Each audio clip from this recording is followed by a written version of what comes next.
Should you buy Halo Infinite?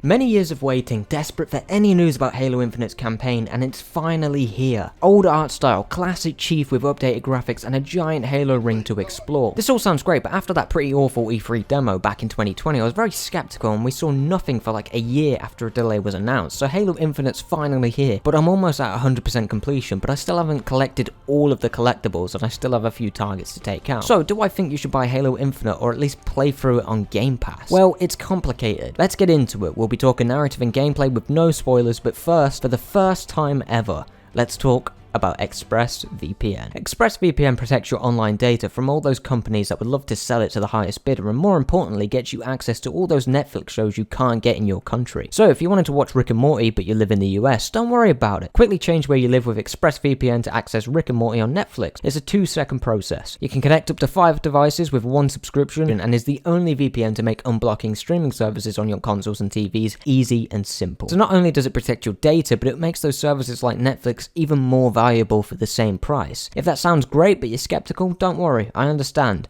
There is a 30-day money-back guarantee, so if you choose to use it but feel like you don't need it after all, you can just cancel within 30 days and you get all your money back guaranteed. Use my link down below to get 3 months for free with any purchase of a 12-month subscription. This is an affiliate link, so I do earn a commission from any sales, so if you do want to support me, other than liking and subscribing, this is the best way to do it. It's a win-win for both of us. Thank you for watching, guys. Thank you to all 5,600 people that have subscribed. You guys are just absolute legends. Halo Infinite very loosely follows the events of Halo 5, so if you haven't played a Halo game before, it really won't affect your experience all that much apart from the Cortana subplot, so straight away, if you are worried about that, don't be. You'll still have a great time with the narrative, but its overall quality for me, after a long time of thinking, is pretty average for a Halo story. Without spoilers, you basically explore this new Halo ring while wiping out as many enemies as you can that try and stop you, while you uncover why the Banished have become so interested in this ring in particular.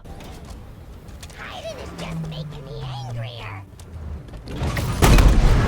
I'm running from my problems. So naturally, this narrative is far less epic than previous Halo games. It's very controlled despite the gameplay going open world, and there's less of a plot-focused narrative and is more of a character-focused story. Now, what I mean by that is that the story is fully focused on exploring the characters rather than the overarching plot, so there is no crazy alien politics or giant armies raining down fire on the ring most of the time. You follow Chief, learning more about what happened to him along with your partner Echo 216, who's the pilot, and the new AI called simply The Weapon. I think that's really cool. Imagine being called The Weapon. Now, this decision isn't going to work for everyone. A lot of people play Halo for that epic factor, and while the soundtrack and the few set pieces give you that feeling, it's nowhere near the levels of previous Halos that span across the galaxy. However, what we get, in my opinion, is the best Chief we've ever had, showing his depth in a way that doesn't compromise previous games, which I think was an issue with Halo 5 among many other things with that game. The pilot is pretty annoying, but for me, it works, because I understand why this random guy is so damn negative towards anything Chief does, because it is reckless and the guy just wants to go home, and you can't really blame him for that. However, he is still pretty annoying, and I don't know if he was really needed in the story, but his character did always remind me of why Chief always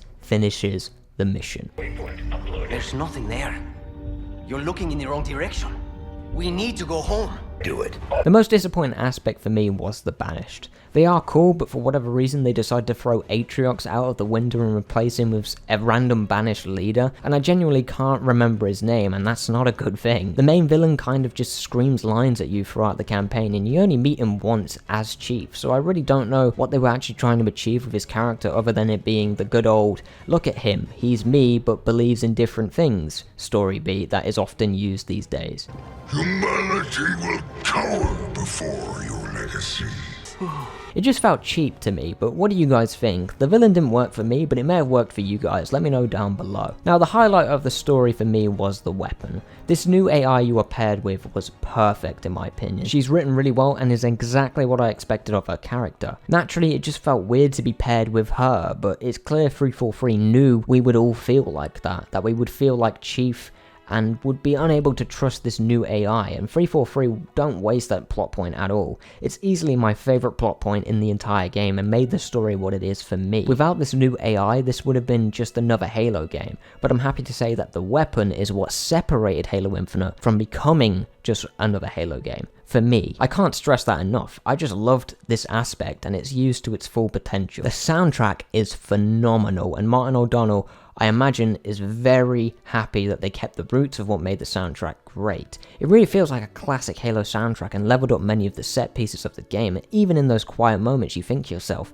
damn, this soundtrack is making my ears celebrate in Halo goodness. Terrific job on the soundtrack, guys. I have absolutely no issues with it.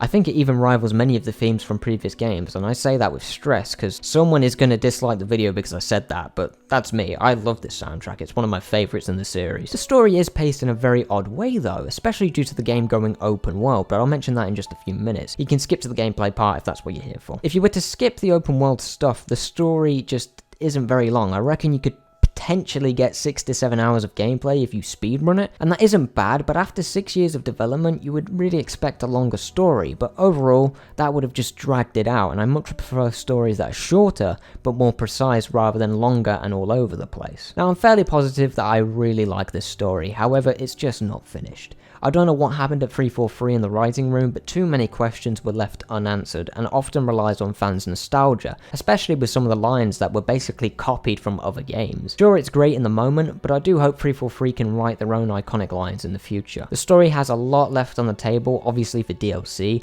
but in the end it still feels unfinished, like there's this giant plot point missing, but I just can't put my finger on it. Halo Infinite's narrative is a beautiful character-driven story held back by its gameplay choices and by effect its pacing. It's the best Halo story we've had since Reach, but I'm one of the lucky ones. I only got into Halo in 2018, so I'm very lucky to have only had to wait a couple years. This is the Halo story fans have wanted for basically a decade, but it's unfinished, and I'm not sure if the DLC plans overall are a good way to go to keep the story going, and potentially become the powerhouse that the original Bungie games became.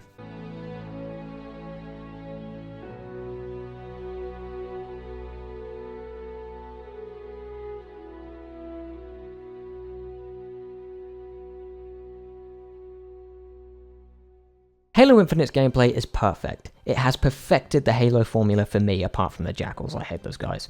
Halo Infinite has a great variety of enemies and weapons and environments to fight in, and provides some heart-pounding moments that just give you chills. Grunts have some of the best dialogue in any Halo game and are incredibly fun to take out. Enemies swarm you like it's nothing, making every decision count, meaning one misstep could potentially get you killed, providing that adrenaline that only Halo can give you. Weapons are meaty and powerful, as well as diverse, making switching them out not a chore but an experience. Every weapon I loved. I don't have a single weapon I didn't like using, and you usually have issues with the Needler in Halo, but I loved it here. Vehicles feel great and powerful. You don't feel invincible, which always keeps you on your toes. Some weapons are way more effective on other enemies, like classic Halo, and really makes you feel like a competent badass as you wipe out a room of Banished by yourself.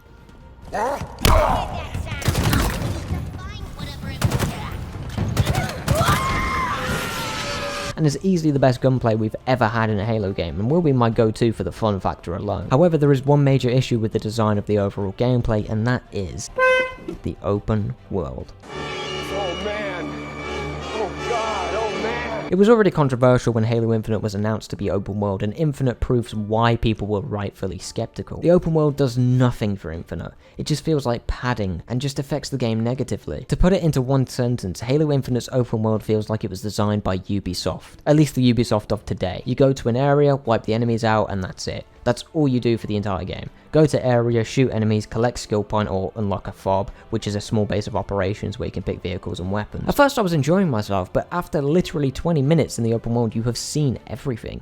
You've done all the activities that will be repeated throughout the whole game, and the rest is just collectibles after that. So not only is it really repetitive, but it's also pointless. I'd say about 60% of the story is done, and then you enter a giant pillar, and for the next 3 hours, you never go back to the open world. You almost forget it exists. And for some that sounds great, but I chose to do all the side stuff because you unlock weapons, vehicles that you can choose from, but after doing all that side stuff and unlocking those weapons and vehicles, you enter this pillar and you never get to use them. They stole it from me, Carmine! They took it! You just spent hours and hours of gameplay unlocking things you never get to use after you enter that pillar, and you get no warning at all. If you haven't collected all the skill points, that's too bad, mate. You're stuck with what you've got, and this is just bad design. I have no idea why 343 chose to do this, but it's almost like they didn't even want to make it open world, and I really think they shouldn't have. Those final 3 hours are just incredible. It's non-stop linearity combining gameplay with story, just like classic Halos, and it works really well, and just left me thinking, damn, what if 343 Halo 3 spent 6 years designing a completely linear Halo game. It really could have been something potentially groundbreaking, but that just didn't happen. We were on the verge of greatness. We were this close. I know I'm very negative on this, but it just doesn't work.